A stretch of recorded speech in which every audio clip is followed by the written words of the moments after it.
പെണ്ണിന്റെ ചുരിദാറൊന്നും ഞാൻ വെയിലത്തിടാറില്ല. പെട്ടെന്ന് അങ്ങ് നരച്ചു പോയില്ലേ. ഇപ്പൊ ഡെയിലി പോകുന്നതല്ലേ, ഇപ്പൊ നരച്ചത് ഇട്ടുകൊണ്ട് പോകേണ്ടി വരും. അതുകൊണ്ടിട്ട് ഞാൻ വെയിൽ വരുമ്പോ എടുത്ത് ഇങ്ങോട്ട് മാറ്റിയിടും. ഓ, 2 ദിവസം ഒന്ന് എന്റെ അടുത്ത് വന്ന് നിൽക്കാൻ പറഞ്ഞ അമ്മ കേൾക്കൂലല്ലോ. എത്ര നാളും കൊണ്ട് ഞാൻ അമ്മേനെ വിളിക്കുന്നയാ. 2 ദിവസം വന്ന് നിൽക്കുക. അതെങ്ങനെയാടി പെങ്കൊച്ചെ നിന്നെ കെട്ടിച്ചു വിട്ട് വീട്ടിലോട്ട് ഞാൻ വന്ന് നിൽക്കുന്നത്? നിന്നെ കാണണം എന്ന് തോന്നുമ്പോ അമ്മയ്ക്ക് ഒന്ന് വന്ന് കാണാൻ ഇങ്ങോട്ട് പോരാ. അല്ലാണ്ട് അവിടെ വന്നിട്ട് നിൽക്കാനൊന്നും അമ്മയ്ക്ക് പറ്റിയില്ല. തറവാട്ടോട്ടല്ലേ കെട്ടിച്ചു വിട്ടത്. അച്ഛനും അമ്മയൊക്കെ ഉള്ളതല്ലേ അവിടെ. ഓ പിന്നെ, അതൊന്നുമല്ല കാര്യം. അമ്മയ്ക്ക് മരുമോളെ വിട്ടിട്ട് എങ്ങോട്ടും പോകാൻ മനസ്സില്ല. ഓ, അമ്മയില്ലെങ്കിൽ മരുമോള് കഴിക്കില്ല, കുടിക്കില്ല, മടുത്ത് വരുന്ന ഓഫീസിൽ നിന്ന് നൂറുകൂട്ടം ന്യായങ്ങളാണല്ലോ. ഹും. അല്ലെങ്കിൽ അമ്മയ്ക്ക് മരുമോളെ ഇഷ്ടം. സ്വന്തം മകളായ എന്നോട് വലിയ ഇഷ്ടമൊന്നുമില്ല. ഞാൻ ഇപ്പോഴും രണ്ടാമതാ. എനിക്കറിയാം. കൊള്ളാം. എന്റെ മകൻ ഒരു പെണ്ണിനെ കെട്ടിക്കൊണ്ട് വന്നിട്ട് പിന്നെ അതിനെ ഞാനല്ലേ നോക്കേണ്ടത്?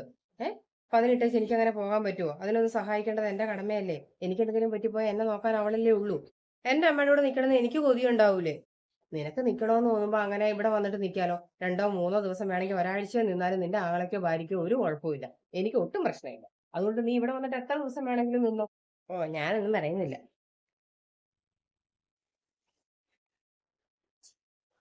ആ ധന്യേ, നീ വരുന്ന കാര്യം ഒന്ന് വിളിച്ചു പോലും പറഞ്ഞില്ലല്ലോടി. പിന്നെ എന്റെ വീട്ടിലോട്ടൊന്ന് എനിക്ക് വരണമെങ്കിൽ മുൻകൂട്ടി വിളിച്ചറിയിച്ച് അപ്പോയിന്റ്മെന്റ് ഒക്കെ വാങ്ങിച്ചിട്ട് വേണമല്ലോ വരാൻ വേണ്ടിട്ട്. എടി അതല്ല, നീ വരുന്നുണ്ടെന്ന് അറിയുമായിരുന്നു. നിനക്ക് ഇഷ്ടപ്പെട്ട് എന്തെങ്കിലും വാങ്ങിച്ച് ഉണ്ടാക്കി വെക്കായിരുന്നല്ലോ. അതുകൊണ്ട് പറഞ്ഞതാ. ഏതായാലും എനിക്കിന്ന് ലീവല്ലേ. ഉം. അങ്ങനെയാണെങ്കിൽ കുഴപ്പമില്ല. ഞാൻ കഴിഞ്ഞ പ്രാവശ്യം വന്നപ്പോഴേ എന്റെ ആധാർ വെച്ച് ചെറിയൊരു പേഴ്സ് ഉണ്ട്. അതിവിടെ വെച്ച് മറന്നുപോയെന്നേ. ഇപ്പൊ അത് ആവശ്യമുണ്ട്. അപ്പൊ അത് എടുക്കാൻ വേണ്ടിട്ട് വന്നതാ. ആ, എന്റെ അമ്മയോട് ഇവന് 2 ദിവസം ഒന്ന് എന്റെ വീട്ടിൽ വന്ന് നിൽക്കാൻ പറഞ്ഞാൽ കേൾക്കൂല്ലോ. എത്ര നാളാ ഞാൻ പറയുന്ന ഒരു 2 ദിവസം അവിടെ വന്ന് നിൽക്കുമ്മാന്ന്. അമ്മ മരുമോളെ ഇട്ടിട്ട് എങ്ങോട്ടും പോകൂല. ലോകത്തെ വേറെ ഓരോ ആമക്കളും കല്യാണം കഴിച്ചിട്ടില്ലാത്ത കളിയാ അമ്മ കളിക്കുന്നത്. ഓ, അമ്മയ്ക്ക് മാത്രമല്ലേ ഉള്ളൂ മരുമോള്. എന്റെ മരുമോള് എനിക്ക് ഫുഡ് കഴിക്കില്ല. ഓഫീസിൽ പോയിട്ട് വന്നിട്ടുണ്ടെങ്കിൽ അങ്ങനെ ഇങ്ങനെയാ എന്നൊക്കെ പറഞ്ഞിട്ട്. ഞാൻ പറയാം അമ്മയോട് 2 ദിവസം നിന്റെ വീട്ടിൽ വന്ന് നിൽക്കാൻ വേണ്ടിട്ട്. ഞാൻ പറഞ്ഞ എന്തായാലും അമ്മ കേൾക്കും. പോരെ? വേണ്ട വേണ്ട, അങ്ങനെ ഇപ്പൊ നിർബന്ധിച്ച് പറഞ്ഞു വിട്ടിട്ടൊന്നും അമ്മ ഇങ്ങോട്ട് വരണ്ട. സമാനസ്ഥാനം തോന്നിയിട്ട് വന്നാ മതി. ആരും നിർബന്ധിക്കണ്ട. ഓ, നിന്റെ കാര്യം. ബാ ഇങ്ങോട്ട്. ഉം. അല്ല, മകള് വന്നിട്ട് പെട്ടെന്ന് അങ്ങ് തിരിച്ചു പോയോ? ആ, അവള് വന്നിട്ട് പോയി. അവളുടെ പിന്നെ ആധാർ അവള് കഴിഞ്ഞ പ്രാവശ്യം വന്നപ്പോ ഇവിടെ വെച്ച് മറന്നുപോയി. അത് എടുത്തോണ്ട് പോകാൻ വേണ്ടിട്ട് വന്നതാ. ആ, ആധാർ എടുക്കാൻ വന്നതാണോ? അല്ല ചേച്ചി, ഈ മകന്റെ കല്യാണം കഴിഞ്ഞിട്ട് കുറച്ചു നാളായില്ലേ? ഈ പിള്ളേരൊന്നും വേണ്ടെന്ന് വെച്ചതാണോ അതോ ഇനി ഉണ്ടാകാഞ്ഞിട്ടാണോ? അതൊന്നും എനിക്കറിയത്തില്ല ബിന്ദു. എന്താ? ചേച്ചി എന്തോ ഒരമ്മയാ. ഇതൊക്കെ ചോദിക്കണ്ടേ? അവർക്ക് എന്തെങ്കിലും കുഴപ്പമുണ്ടെങ്കിൽ തന്നെ ഇങ്ങോട്ട് പറയാൻ മടി കാണും. ചേച്ചി വേണം അങ്ങോട്ട് ചോദിക്കാൻ വേണ്ടി. നിങ്ങൾ എന്തുകൊണ്ടാണ് ഇപ്പൊ പിള്ളേര് വേണ്ടാഞ്ഞിട്ടാണോ അതോ വല്ല കുഴപ്പമുണ്ടോ? എന്തെങ്കിലും കുഴപ്പമുണ്ടെങ്കിൽ നേരത്തെ കാലത്തെ കൊണ്ട് ഡോക്ടറെ കാണിക്കണം. മനസ്സിലായോ? ഇത് വെച്ച് താമസിപ്പിച്ചുകൊണ്ടിരിക്കേണ്ട കാര്യമല്ല. നിങ്ങൾ ഭയങ്കര കൂട്ടുകാരെ പോലെയാണല്ലോ അമ്മായിയമ്മയും മരുമോളും നടക്കുന്നത്. എന്നിട്ട് ഇതൊന്നും ചോദിച്ചിട്ടില്ലേ? അതൊക്കെ അവരുടെ തീരുമാനങ്ങളല്ലേ. മക്കളാണെങ്കിലും അങ്ങനെയുള്ള കാര്യങ്ങളിലൊക്കെ നമ്മൾ ഇടപെടുന്നത് ശരിയാണോ? അവർക്ക് കുട്ടികളെ വേണം, കുട്ടികളെ വളർത്തണം എന്ന് ആഗ്രഹം തോന്നുമ്പോൾ അവർ കുട്ടികളെ പ്രസവിക്കുകയോ നോക്കുകയോ ഒക്കെ ചെയ്യട്ടെ. അതിനകത്ത് ഇപ്പൊ നമ്മൾ ഇടപെട്ടിട്ട് നമ്മൾ പറഞ്ഞിട്ടാണ് ഇതൊക്കെ ചെയ്യിക്കണ്ടേ? പിന്നെ ഒരു മോഡേൺ അമ്മായിയമ്മ വന്നേക്കുന്നു. എന്റെ ആങ്ങളെയും ഭാര്യയും ഇതുപോലെ തന്നെയായിരുന്നു. കല്യാണം കഴിഞ്ഞ് 1 വർഷം മതി. ഞങ്ങൾക്ക് കുറെ കറങ്ങാനുണ്ട്, അടിച്ചു പൊളിക്കാനുണ്ടെന്നൊക്കെ പറഞ്ഞതാ. ലാസ്റ്റ് അവർക്ക് വേണമെന്ന് തോന്നിയപ്പം കൊച്ചുണ്ടായില്ല. മനസ്സിലായോ? നമുക്ക് വേണമെന്ന് തോന്നുമ്പോൾ ചിലപ്പോ ദൈവം പറയും ഇപ്പൊ തരുന്നില്ലെന്ന്. അപ്പൊ എന്ത് ചെയ്യും? അതുകൊണ്ട് അങ്ങനത്തെ അഹങ്കാരം ഒന്നും വേണ്ടെന്ന് അങ്ങനെ വല്ലതും ഉണ്ടെങ്കിൽ ചേച്ചി പറഞ്ഞേക്ക്. ഇനിയിപ്പോ എന്തെങ്കിലും കുഴപ്പമുണ്ടെങ്കിൽ ഞാൻ പറഞ്ഞ പോലെ എത്രയും പെട്ടെന്ന് ഡോക്ടറെ കാണാൻ നോക്ക്. ഇനിയിപ്പോ പെണ്ണിന് ആ വല്ല കുഴപ്പമുണ്ടെങ്കിൽ എന്തെങ്കിലും ഒരു തീരുമാനം നിങ്ങൾക്ക് എടുക്കണമെങ്കിൽ ചേച്ചിയുടെ മകന്റെ ജീവിതം വെറുതെ കളയരുതല്ലോ. അതാ ഞാൻ പറഞ്ഞത്. ഉം. ഞാൻ പോവാ. അമ്മേ, ഞങ്ങൾക്ക് കുട്ടികളില്ലാത്തതുകൊണ്ട് അമ്മയ്ക്ക് വിഷമമുണ്ടോ? അയ്യോ എന്റെ പൊന്നു മോളെ, അമ്മയ്ക്ക് ഒരു വിഷമവും ഇല്ല.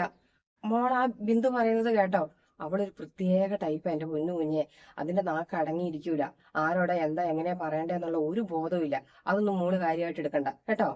ബിന്ദു ചേച്ചി പറഞ്ഞ പോലെ വേണ്ടാന്ന് വെച്ചിട്ടൊന്നും അല്ലമ്മേ. അഹങ്കാരമായിട്ടും അല്ല.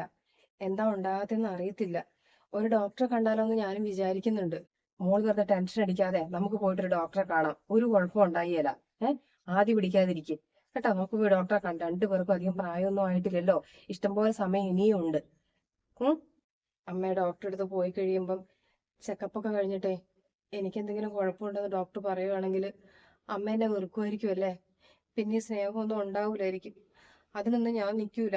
എനിക്ക് എന്തെങ്കിലും കുഴപ്പമുണ്ടെന്ന് ഡോക്ടർ പറയുവാണെങ്കിൽ സത്യമായിട്ട് ഞാൻ അമ്മയുടെ മകന്റെ ജീവിതത്തിൽ നിന്ന് ഒഴിഞ്ഞു പോകും. ഞാൻ എന്തായാലും പോകും ഇവിടുന്ന്. നീ എന്തൊക്കെയാ കുഞ്ഞെ പറയുന്നതെന്ന് വല്ല ബോധം നിനക്കുണ്ടോ? നീ അമ്മേനെ അങ്ങനെയാണോ മനസ്സിലാക്കി വെച്ചേക്കുന്നത്?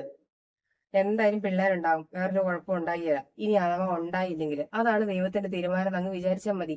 മക്കളില്ലാത്തവരെന്താ ജീവിക്കുന്നില്ലേ? ഏ മക്കളില്ലാത്തവര് ജീവിക്കുന്നില്ലേ? ഞാൻ നിന്നെ കണ്ടതേ എന്റെ സ്വന്തം മകളായിട്ടാ. മനസ്സിലായോ? എന്റെ മകൻ നിന്നെ കല്യാണം കഴിച്ചത് മുതൽ ഞാൻ നിന്നെ സ്വന്തം മകളായിട്ടാ സ്നേഹിക്കുന്നത്. അതുകൊണ്ട് പിള്ളേരുണ്ടായില്ലെന്നും പറഞ്ഞൊന്നും എനിക്ക് ഉപേക്ഷിക്കാൻ പറ്റിയല്ല. നിനക്ക് വേണമെങ്കിൽ അമ്മേനെ ഉപേക്ഷിച്ച് പോവാം, അമ്മയ്ക്ക് ഉപേക്ഷിക്കാൻ പറ്റിയല്ല. ഓ, ആ പെങ്കൊച്ച് അതെല്ലാം കേട്ടോണ്ട് നിൽക്കുമായിരുന്നു. കഷ്ടമുണ്ട്. ശ്ശോ. ആ, ഞാൻ പറഞ്ഞില്ലേ ഞാൻ പറഞ്ഞില്ലേ ഇപ്പൊ എങ്ങനെയുണ്ട്? എങ്ങനെയുണ്ട്? നീ പോയില്ലേ? ഞാൻ പോയില്ല. ഞാൻ പറയുന്നതും ചേച്ചി പറയുന്നതും ഒക്കെ അവിടെ അവള് നിന്ന് കേൾക്കുന്നത് ഞാൻ കണ്ടായിരുന്നു. അപ്പൊ ഞാൻ പോയ പുറകെ അവള് കാര്യം പറയാൻ വരുമെന്ന് എനിക്ക് അറിയായിരുന്നു. അതറിഞ്ഞിട്ട് പോകാന്ന് കരുതി നിന്നതാ. കൊള്ളാം, അവളവിടെ നിൽക്കുന്ന നീ കണ്ടായിരുന്നല്ലേ? അപ്പൊ മനഃപൂർവ്വം അവളെ വിഷമിപ്പിക്കാൻ വേണ്ടി തന്നെ നീ പറഞ്ഞതാ. കഷ്ടമുണ്ട് ബിന്ദു, എന്തിനാ ഇങ്ങനെയൊക്കെ പറയുന്നത്? അത് കൊള്ളാം. ഞാൻ അങ്ങനെ പറഞ്ഞുകൊണ്ട് ഇപ്പൊ കാര്യം അറിയാൻ പറ്റിയില്ലേ? ആ, അതുകൊണ്ട് പെട്ടെന്ന് തന്നെ പ്രതിവിധി കാണാനും പറ്റും. പോയി ഡോക്ടറെ കണ്ടു നോക്ക്. കുഴപ്പം വരുമ്പോക്കാണെങ്കിലേ മകനോട് ഉപേക്ഷിച്ചിട്ട് വേറെ കെട്ടാൻ പറ. ആ ചെറുക്കന്റെ ജീവിതം വെറുതെ കളയാതെ. എന്റെ പൊന്നു ബിന്ദു, എനിക്ക് ആരോടും വഴക്കടിച്ചിട്ടും വഴക്കുണ്ടാക്കിയൊന്നും ശീലമില്ല. അതുകൊണ്ടാണ് ഞാൻ നിന്നോട് ദേഷ്യപ്പെടാത്തത്. നീ മര്യാദയ്ക്ക് ഇവിടുന്ന് പോകാൻ നോക്കിക്ക്. അത് കൊള്ളാം, നിങ്ങളുടെ മകന്റെ ജീവിതം പോയപ്പോ എനിക്കെന്താ? ഞാൻ പോയേക്കാം. അയ്യോ, വലിയ മദർ തെരേസ കളിച്ചിട്ട് സ്വന്തം മകന്റെ ജീവിതം നശിപ്പിച്ചിട്ട് പിന്നെ അവസാനം ഇരുന്ന് മോങ്ങണ്ട കുറ്റബോധം കാരണം. ഓ, ഇപ്പൊ ഇങ്ങനെയൊക്കെ തോന്നും. പോകെ പോകെ അറിയാം. ഓ, ഉഫ്, എന്റെ ദൈവമേ, ഇങ്ങനത്തെ ഒരു സാധനം മറ്റുള്ളവരുടെ വീട്ടിൽ എന്താ നടക്കുന്നതെന്ന് ഇങ്ങനെ അറിയാൻ വേണ്ടിയിട്ട് മണത്ത് മണത്ത് നടക്കുവാണ്. ഇനി പോകുന്ന വഴി ഓരോ വീടും കയറി ഇറങ്ങി ഇതെല്ലാം പറഞ്ഞുകൊണ്ട് നടക്കും. ഇനി ഇതായിരിക്കും ചർച്ച പരദൂഷണ ഗ്രൂപ്പില്. ഉഫ്, എന്റെ ദൈവമേ, പാവം കുഞ്ഞതിന് അപ്പടി വിഷമമായി പോയെന്നാ തോന്നുന്നത്. അവിടെ വന്ന് നിൽക്കുന്നത് ഞാനൊട്ട് കണ്ടുമില്ല. അല്ലെങ്കിൽ ബിന്ദുവിനെ ഞാൻ വാ തുറക്കാൻ സമ്മതിക്കുകയായിരുന്നു. അങ്ങനെ മകന് കുഞ്ഞുണ്ടായി അല്ലേ? എന്തീ അമ്മയും കുഞ്ഞും രണ്ടുപേരും ഉറക്കമാണോ? കുഞ്ഞല്ല, കുഞ്ഞുങ്ങളെന്ന് പറ. അയ്യോ, ഇരട്ടപ്പിള്ളേരായിരുന്നല്ലോ. ഞാൻ ആ കാര്യം അങ്ങ് മറന്നുപോയി ചേച്ചി. ഉം ഇരട്ടപ്പിള്ളേരാ, രണ്ട് ആൺപിള്ളേര്. അന്ന് നീ പറഞ്ഞല്ലോ പിള്ളേരുണ്ടാകുന്നില്ലെങ്കിൽ ഡോക്ടറെ പോയി കാണാൻ വേണ്ടിട്ട്. അന്ന് പോയി ഡോക്ടറെ പോയി കണ്ടായിരുന്നു. അപ്പൊ എന്റെ മരുമോക്ക് ചെറിയൊരു പ്രശ്നം ഉണ്ടെന്ന് പറഞ്ഞായിരുന്നു.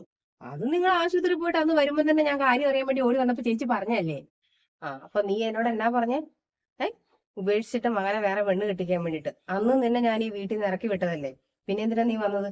അത് പിന്നെ അന്നേരത്തെ ഒരു സാഹചര്യത്തിൽ ഞാൻ പറഞ്ഞതല്ലേ. ഞാൻ അങ്ങനെ പറഞ്ഞിട്ടുണ്ടെങ്കിൽ നിങ്ങളുടെ നന്മയോർത്ത് ഞാൻ പറഞ്ഞതാ.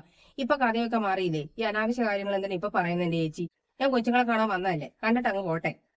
ഉം ഞാനൊന്നും പറയുന്നില്ല. ഏതായാലും പിള്ളേരെ കാണാൻ വന്നതല്ലേ, കേറി കണ്ടോ. ആ, പിന്നെ ചേച്ചി, പിള്ളേര് രണ്ടുപേരും എങ്ങനെയാ? വെളുത്തിട്ടാണോ? അതോ ഒരാള് കറുത്തിട്ടും ഒരാള് വെളുത്തിട്ടുമാണോ? അല്ലെങ്കിൽ രണ്ടുപേരും കറുത്തിട്ടാണോ? തൂക്കക്കുറവുണ്ടായിരുന്നു ചേച്ചി. അവർക്ക് വയറ് ഭയങ്കര കുറവല്ലായിരുന്നോ? അപ്പൊ കൊച്ചുങ്ങൾക്ക് തൂക്കക്കുറവോ വളർച്ചക്കുറവോ വല്ലതും ഉണ്ടോ? പിന്നെ മഞ്ഞ ഉണ്ടായിരുന്നോ? അവള് വീടിന്റെ പുറത്തിറങ്ങുമായിരുന്നോ? ഇതിനകത്ത് തന്നെ അല്ലായിരുന്നു? അതുകൊണ്ട് സൂര്യപ്രകാശം ഒന്നും അടിക്കാത്തതുകൊണ്ട് മിക്കവാറും മഞ്ഞ കാണും. അങ്ങനെയാണെങ്കിൽ വരുന്നവരെയും പോകുന്നവരെയും ഒന്നും കാണിക്കാൻ നിൽക്കണ്ട. ഞാൻ പിന്നെ കുറച്ച് വൃത്തിക്കും മെനക്കൊക്കെ നടക്കുന്നതുകൊണ്ട് ഞാൻ കണ്ടിട്ട് പോകുന്നതുകൊണ്ട് കുഴപ്പമില്ല. അപ്പുറത്തെ ഗീതേച്ചിയൊക്കെ വന്നാൽ കാണിക്കാൻ നിൽക്കണ്ട. കേട്ടോ പറഞ്ഞത്? ആ പശുവിന്റെ പുറകെ ആടിന്റെ പുറകെയൊക്കെ നടക്കുന്ന അതുകൊണ്ടിട്ട് നോക്കണം. ബിന്ദു, സോറി ചേച്ചി. ഈ സ്നേഹം കൂടിയിട്ടാ ഞാൻ ഇങ്ങനെയൊക്കെ പറയുന്ന ചേച്ചി, മനഃപൂർവ്വം അല്ല. ഉം അതെന്താ ചേച്ചി പിന്നെ പ്രസവം കഴിഞ്ഞിട്ട് നേരെ ഇങ്ങോട്ട് പോകുന്നത്? സാധാരണ പ്രസവം കഴിഞ്ഞിട്ടുണ്ടെങ്കിൽ പെണ്ണിന്റെ വീട്ടിലല്ലേ കൊണ്ടുപോകുന്നത്? അവരല്ലേ ആദ്യത്തെ പ്രസവം കൊണ്ടുപോയി നോക്കേണ്ടത്. ഇപ്പൊ രണ്ടും മൂന്നും പ്രസവിച്ചാലും എല്ലാ പെൺപിള്ളേരും അവനവന്റെ വീട്ടിൽ തന്നെയാണ് നിൽക്കുന്നത്. പിന്നെ അവരങ്ങനെ അന്തസ്സായിട്ട് ഇങ്ങോട്ട് അങ്ങ് തള്ളി വിട്ടില്ലേ ചേച്ചിക്ക് പണിയാക്കാൻ വേണ്ടിട്ട്. അവര് കൊള്ളാം കേട്ടോ, അവളുടെ അമ്മ ആള് കൊള്ളാം. അവിടെ കൊണ്ടുപോയിട്ടില്ലേ നോക്കേണ്ടത്? ഓ, ഇങ്ങോട്ട് വിട്ടേക്കോ. ചേച്ചിക്ക് വേറെ പണിയൊന്നുമില്ലേ? ചേച്ചിക്ക് നോക്കാൻ പറ്റിയല്ലെന്നങ്ങ് പറഞ്ഞാ പോരായിരുന്നു? ചേച്ചി അങ്ങ് കയറി ഏറ്റു. നീ ഇറങ്ങി പൊക്കോ ബിന്ദു. നീ ഏതായാലും എന്റെ പിള്ളേരെ കാണണ്ട കേട്ടോ. നീ പൊക്കോ. ഇനി മേലെ ദയവ് ചെയ്തിട്ട് ഇങ്ങോട്ട് വന്നേക്കരുത്. അവള് പ്രസവിച്ചതേ എന്റെ മകന്റെ പിള്ളേരെയാ, അല്ലാണ്ട് അവള് വീട്ടിൽ നിന്ന് വന്നപ്പോ കൊണ്ടുവന്നതല്ല. ഏ അപ്പൊ അവക്ക് ഇവിടെ നിക്കണം എന്ന് പറഞ്ഞു, അമ്മ എടുത്ത് നിൽക്കാൻ ആഗ്രഹം എന്ന് പറഞ്ഞു. എന്നിട്ട് ഞാൻ അവളുടെ വീട്ടിലോട്ട് തള്ളി വിടണോ? എന്റെ കുഞ്ഞ് ഇവിടെ നിൽക്കാൻ ആഗ്രഹം പറഞ്ഞാൽ എനിക്ക് സന്തോഷമുള്ളൂ. ഞാൻ പൊന്നുപോലെ നോക്കുകയും ചെയ്യും. അങ്ങനെ എവിടെ ഏത് പുസ്തകത്തിലാണ് അങ്ങനെ നിയമമുള്ളത്? പ്രസവിച്ചു കഴിയുമ്പോൾ പിന്നെ പെണ്ണിന്റെ വീട്ടിലോട്ട് വീഴണമെന്ന്? ഇതിലും പെണ്ണിന്റെ വീട്ടിൽ നിന്ന് കൊണ്ടുവന്നത് വല്ലതാണോ? എന്റെ മാറ്റ പിള്ളേരാ, ഞാൻ നോക്കിക്കോളും. അവൾക്ക് ഇവിടെ നിൽക്കാൻ ഇഷ്ടമെങ്കിൽ ഇനി പോണെന്ന് പറയുവാണെങ്കിൽ അവിടെ കൊണ്ടാക്കോളൂ. എന്റെ പിള്ളേരെ കണ്ട പോ, ഇറങ്ങി. അരിപൂരി, ഞാൻ പോയേക്കാം. എന്റെ പൊന്നോ, നിങ്ങൾ നോക്കിക്കോ. ഓ, എന്നും കണ്ടാ മതി. ഏ ഓ, എന്റെ ദൈവമേ, ഇതുപോലത്തെ അയൽവാസികൾ എല്ലായിടത്തും ഉണ്ടോ എന്തോ?